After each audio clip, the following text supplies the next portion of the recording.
Hundreds of thousands of Oklahomans deal with a second night of no power. Some are helping themselves recover from the mess, while others are getting help. We go along as a pastor checks on his powerless church members, and we see how some people are stretching out to help neighbors. News 9 starts now. More local, more meaningful. This is News 9. We built this house 40 years ago, and this is the worst ice storm I can remember. Tonight, having electricity is a luxury, not a given. Hotels are packed, and so are 17 shelters. Governor Keating's first-hand assessment, we are in a state of emergency. Thanks for joining us tonight. I'm Alex Cameron. And I'm Ann Haller, and Kelly Ogle is in Enid. We're going to hear from him in just a moment. As Oklahomans keep working to survive the winter storm, the biggest problem continues to be power outages. This evening, state emergency management officials tell us more than 255,000 homes and businesses are without electricity. More than two-thirds of those are OG&E customers, and many are right here in the metro.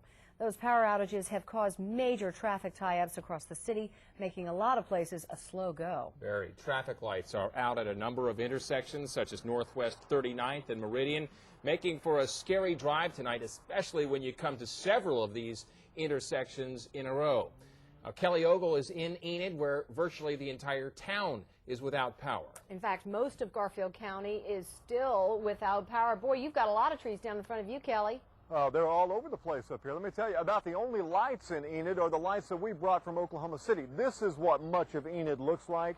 Trees that have been devastated by the ice, power lines too, and it's bone-chilling cold up here. Too cold in a lot of the homes to stay, so a lot of the folks headed to the shelters tonight.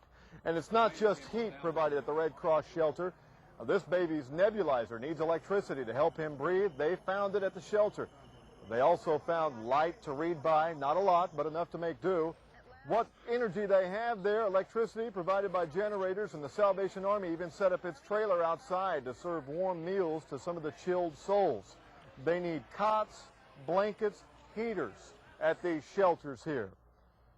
You know, just getting the word out that there are shelters here in Enid is difficult to do because the radio stations have been down. They've been having some phone problems up here.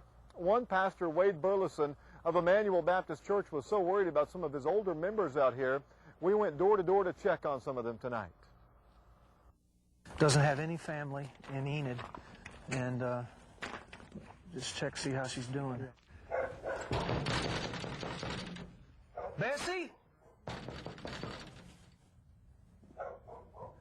Bessie, it's Pastor Wade.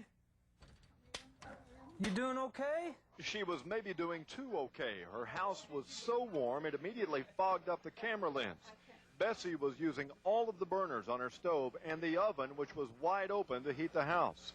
It's all she had. We left concerned. Let's see if she's home here.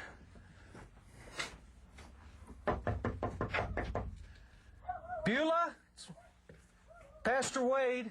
Well, we just wanted to see how you're doing. Do you have any heat? Beulah had heat too, same kind as Bessie, the gas burners on her stove. When it's been cold, have you ever turned the stove on before? Beulah? No. This is your first time to ever do that? Have you talked to your son about this? No. You haven't? Beulah promised to vent the fumes through the back of the house. Beulah, thank you very much. You're welcome. Glad you're doing okay. Like we said, you know, if that's all you've got, you got to use it. You can see how folks are using whatever they have up here to keep warm. They are resourceful here in Enid, and even in total darkness, as Gary Horker shows us, they are managing to keep their chins up, Gary. They are keeping a stiff upper lip just down the street from you, Kelly. They're looking at front-end loaders. It's about to run me over, cleaning up debris out of the road. But they've got a smile on their face around here, and that's what I'm always going to remember about Enid's little ice age going on tonight. Though the town is completely dark, though they don't know when this frozen nightmare is going to melt away, they all find positive, creative ways to say, let there be light. You just live with it and go on. If he didn't have a flashlight, Terry Brumfield would almost be blind in his own home. Like thousands of his neighbors, Terry's lifestyle just went back 100 years. The one time you're going to let me down, there we are. Everything else is battery powered. But tonight, Terry's little battery-powered TV remote control is useless, and so is his radio. Because all of the Enid radio stations are powerless too, so Terry's entertainment will last just about as long as the batteries in his tiny TV. Well, it's better than crying, I guess. The one thing Terry has that his neighbors don't is this generator on his arc welder. Well, it's hooked up to the blower on the heater right now. So for now, Terry is warm and very hopeful. This is not the good old days to me. I like flipping a switch on myself. Well, when the good old sun comes up tomorrow morning, Terry's going to see all this debris to clean up, and he's going to see things like this. This is the front of a no parking sign. I just ripped the ice right off. Look how tough this stuff is.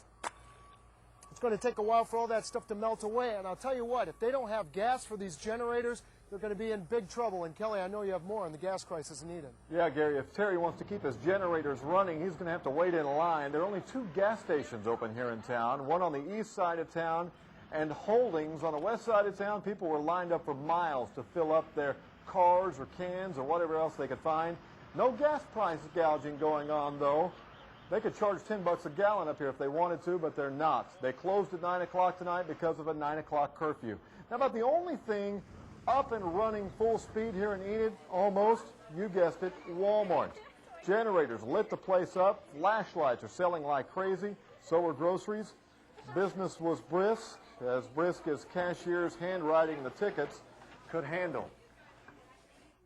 But 99%, 99.9% of Enid really is pitch black tonight. It's cold outside. It's turn of the century, dark and cold like the frontier days, and families are doing what they did 100 years ago tonight. Bunking down in front of the fireplace, reading by candlelight, flashlight, whatever they might have. It's an adventure for right now, but you've got to know the interest will fade away and dim if this thing stretches on 7 or 10 days, and the frustration will light up, guys. Yeah, that's the scary part, if it does go on that long. Kelly, thank you.